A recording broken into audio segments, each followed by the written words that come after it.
छैया, हंसी खुशी बीत ही आज के बिहान। चल जाब संगिरे पुटू बिनेले, टोकनी धर के चल झूमत गावत रे।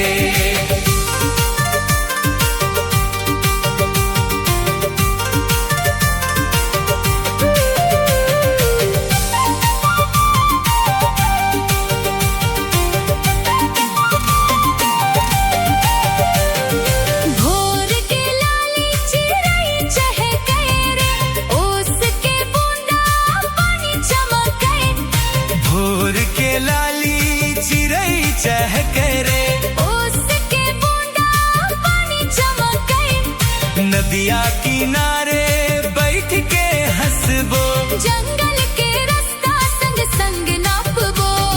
चल जाब संगिरे पुटू बिनेले, टोकनी धर के चल झूमत गावत रे।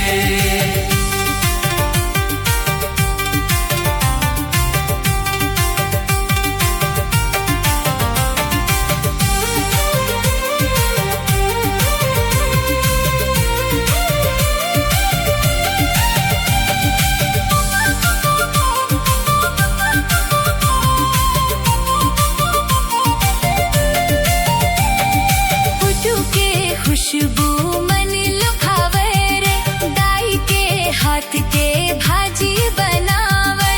पुटू के खुशबू मन लुभावे, दाई के हाथ के भाजी बनावे। गाँव के चूल्हा महक उठे ही रे, संग संग खाए बर मन तरस ही। हमर छत्तीसगढ़ के परंपरा, जंगल संग जुड़ाई है जिंदगी सारा। पुरखा मन के देह सिखाई, प्रकृति संग प्रेम कर ही है भलाई। चल जाब संगिरे पुटू बिनेले, टोकनी धर के चल झूमत गावत रे।